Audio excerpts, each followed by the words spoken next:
Hey everybody, Keith from Health Apps. First of all, I want to apologize for the delay in the last video. It was so funny. I was looking, I'm like, man, I got to put out a video. And I looked at the last one today and I was like, oh, that was like, I thought it was a couple of weeks ago. It was like a lot of weeks ago. So I apologize for the delay. But I just had to reshoot this video because it clicked to slow-mo, so I show it, I'm like, raw, raw, raw. So that's why. When it's a one-man show, there's technical difficulties. So some of that takes a little bit of time. So anyway, if you recall from the last video, 6 weeks ago, we were talking about healthcare versus sick care. Okay, so I got a little story that popped up in the last month that I think we can probably move through talk number one and see if we can give you something to kind of correlate to health and wellness in a kind of weird sort of way. So here's we go. So number one, we're going to talk about the three phases, like the three aspects of like general health that we're going to focus on over the course of the next several videos. We'll break them down individual. One is movement or exercise, two is nutrition, and three is going to be, rest, recovery, sleep, however you want to phase it. So those are the three pillars that we want to focus on. Okay, but I'm going to take you back. I'm going to put those, integrate those into a story that maybe can relate to some, my age or older. The younger ones, well, whatever. You'll figure it out. Hopefully, you relate somehow.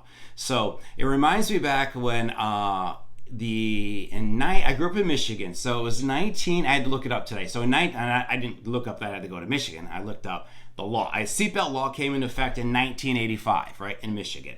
So I think I started driving in like 1987, maybe, well, legally in probably 1988, to be honest with you. But like, we drove a little bit, without, and growing up and taking road trips and stuff, like we never wore seatbelts ever, like never wore seatbelts. They were just stuffed in the seat with a bunch of, candy and crap, and we never wore them.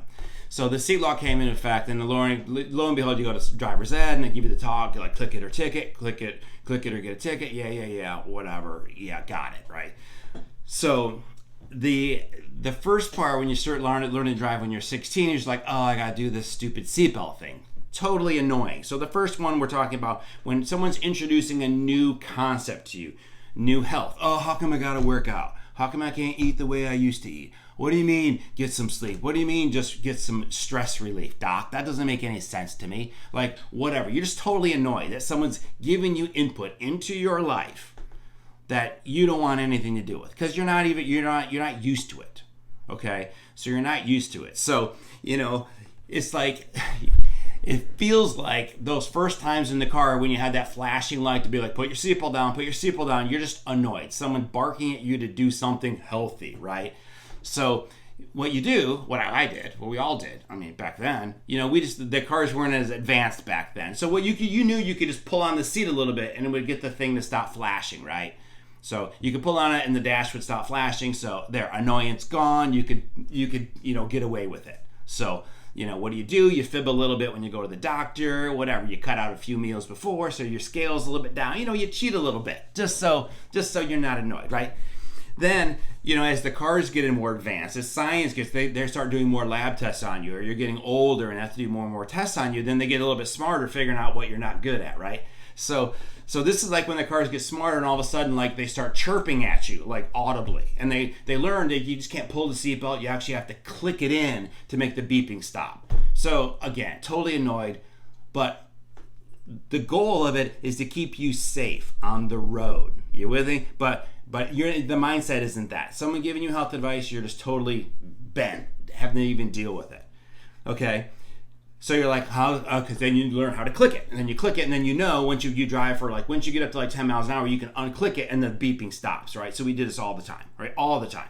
They had all these electric things where you could disconnect. It was just a whole game of how you can not put a seatbelt on, right?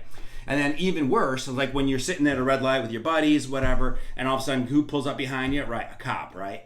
So in Michigan, the law was like they could pull you over if you weren't on it, you didn't have a seatbelt on, right? So this is when you're really in big trouble. Like this is your big physical exam, and like the doc's coming in to really give you the once over. So how can you really cheat? So what we would do is we do two techniques. There's two to do. One, people might remember this. The technique was like you reach over with your right hand and you're driving and you grab the seatbelt and you pull it so it looks like it's on. So you can see through the window. So like, oh, their seatbelts are on, check. I can't pull them over, right? That was the trick seatbelt. Sometimes you could do it with the right hand and you would scoop underneath the seatbelt and just drive it like that on one arm. Super effective, by the way, right? So these are just other ways of just constantly going against the grain of something that's trying to ultimately help you, right? So as this goes on for years, you eventually get tired of it, okay? You start to, what we call phase 2 is adapt, okay? This is where you go in health, you'd be like, okay, I'll try it, doc. I'll try it. I'll try and go for a walk. I'll try and do something. Or you get a dog and the dog makes you go for a walk, You have kids and all of a sudden you have to go to the park. You're like, okay, I'll get active for them. I'll do something for them, Just leave me alone. Shut up, okay? I'll do it, okay? Leave me alone. Stop the annoying buzzing, right?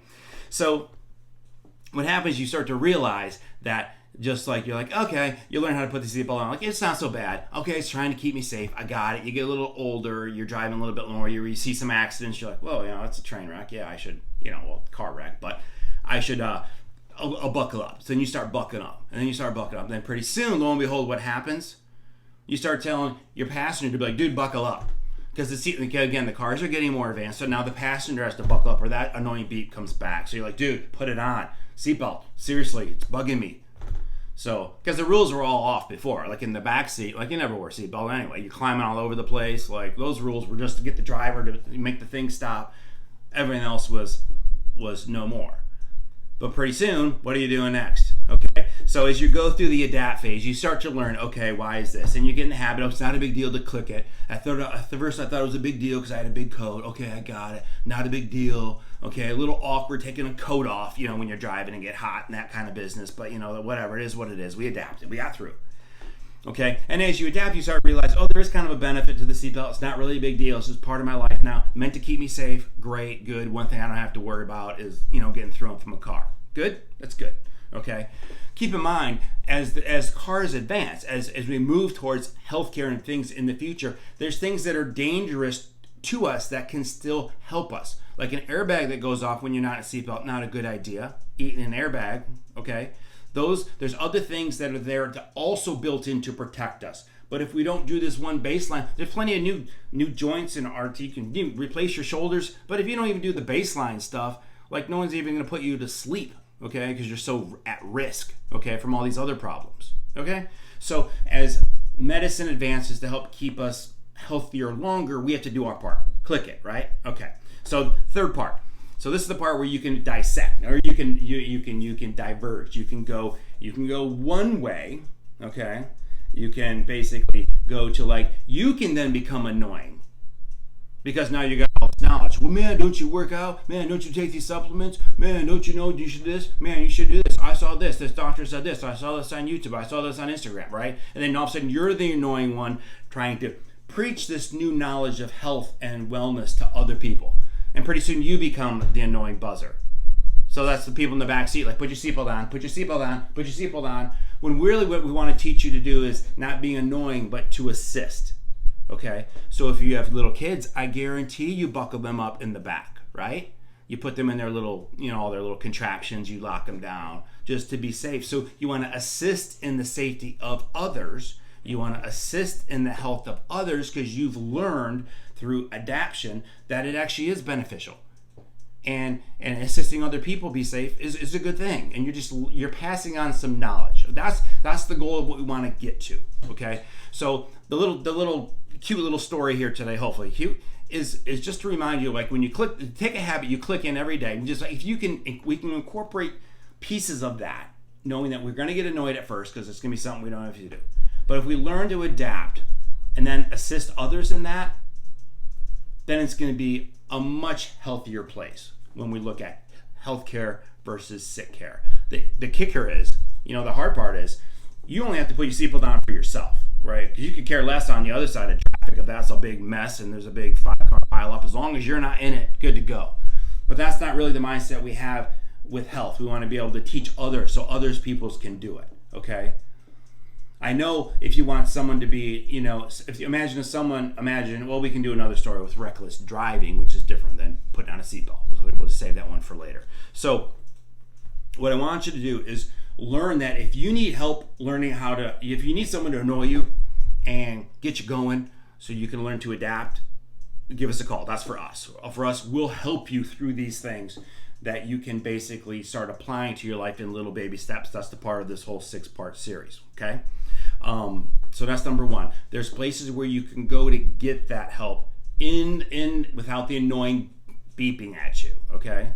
And then two, we want to basically set up a goal, set up a plan. We're getting closer to the holidays. We've got a couple months here. We want to set up a goal. So the next 2 months, you're not basically, going crazy here with all kinds of bad habits. We want good habits that we can start incorporating for the next 2 months as you get into the holidays, so you're not really off the cliff before you get into the new year. Good? Okay? So those are the things we want to focus on. So the next things that are going to come up, we'll talk about nutrition, rest, and movement or activity. So with all that, I want to just remind you, when you put on your seatbelt, the 3 aspects of nutrition, health, movement, and rest that we're going to incorporate into our lives to keep our health safe. And if we keep our health safe, we can teach other people to be safer, especially our kids and loved ones. Okay? If not, you don't click it, you get a ticket. See you next time.